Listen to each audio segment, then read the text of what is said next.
It was the worst winter storm since the blizzard of 1993. The snowstorm 3 years ago today dumped more than a foot of snow across the mountains, shutting down I-26 and knocking out power to thousands for almost a week.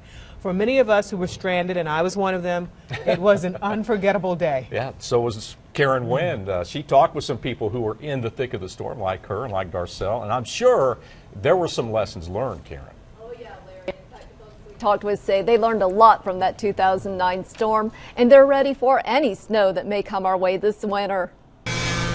Rainmaker Mark Henry takes advantage of this mild day to get some work done outside.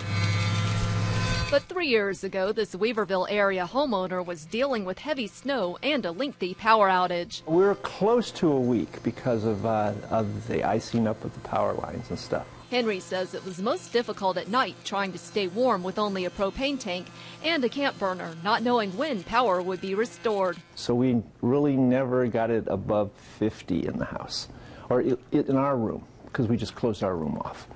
And that made it chilly, that made it uncomfortable. While Henry was able to stay in his home, Weaverville firefighters remember evacuating 200 to 300 residents to emergency shelters.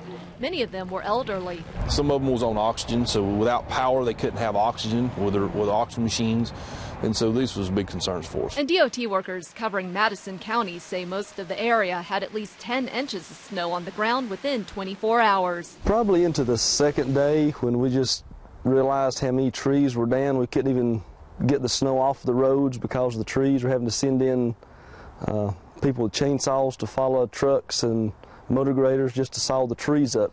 Mark Henry says after the 2009 snowstorm, he's better prepared with more propane, 2 burners, heavier blankets, and several days of non-perishable food and water. I'm ready. Personally, I'm ready. Firefighter Eric Rogers says after the storm, his department urged residents to have a 72-hour emergency kit with all the food, water, and medication they need. Chris Deaton of the DOT says that storm made him realize to call on DOTs and other counties for help even before the storm begins. In turn, he says his department is always on standby to help other counties in North Carolina who may need it during other times of the year.